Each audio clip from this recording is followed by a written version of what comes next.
Hello viewers. आज की इस वीडियो में आप सीखोगे कि आप कैसे लोकल स्टोरेज का यूज कर सकते हो अपनी फोनगैप एप्लीकेशन में। So let's begin. फोनगैप या फिर कोर्डोवा एप्लीकेशन में हम बड़ी आसानी से लोकल स्टोरेज का यूज कर सकते हैं, जिसकी मदद से आप अपने डेटा को की वैल्यू पेयर्स में सेव कर सकते हैं और उस सेव डेटा को सिर्फ आपकी ही ऐप एक्सेस कर पाएगी, कोई दूसरी ऐप उसको एक्सेस नहीं कर सकती।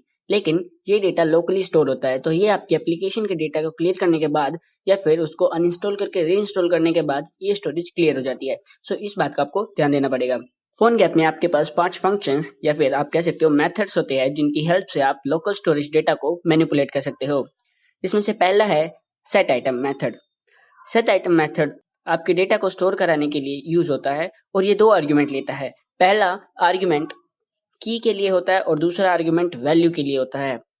सो की वैल्यू पेयर्स के अंदर ही हमारा लोकल स्टोरेज के अंदर डेटा स्टोर होता है, तो इसीलिए सेट आइटम 2 पैरामीटर लेता है, की और वैल्यू।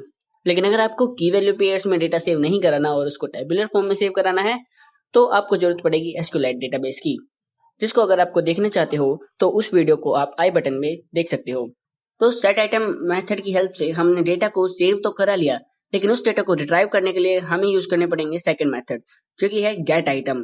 गेट आइटम मेथड आपके की को एज एन आर्ग्यूमेंट लेता है और ये आपके डेटा को रिट्राइव करके दिखाएगा, जिसको आपको फिर एक वेरिएबल के अंदर स्टोर करना पड़ेगा और बाद में उसको जावास्क्रिप्ट की हेल्प से अपने HTML पेज पे शो कराना पड़ेगा।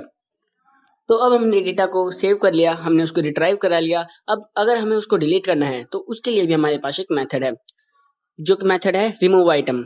रिमूव आइटम भी गेट आइटम की तरह ही की को एज एन आर्ग्यूमेंट लेगा और वो जिस की को आप पास कराओगे उस की को वो बाद में रिमूव कर देगा आपकी लोकल स्टोरेज से। लेकिन अगर आपको एक की रिमूव नहीं करानी, आपको बहुत सारी की रिमूव करानी है, तो इस मेथड को कॉल करने के बजाय हमारे पास एक चौथा अलग से मेथड आता है, जो कि है क्लियर मेथड। क्लियर मेथड आपकी पूरी लोकल स्टोरेज को एक बारी में ही क्लियर कर देगा, चाहे फिर उसके अंदर कितने भी की वैल्यू पेयर्स क्यों ना हो। क्लियर मेथड कोई भी आर्ग्यूमेंट नहीं लेता, सो इसीलिए ये डायरेक्ट यूज होगा। और लास्ट मेथड है वो हमारे पास है की मेथड। की मेथड एक इंटीजर आर्गुमेंट लेता है। अब इसको समझने के लिए आपको देखना पड़ेगा कि डेटा इंटरनली कैसे स्टोर होता है।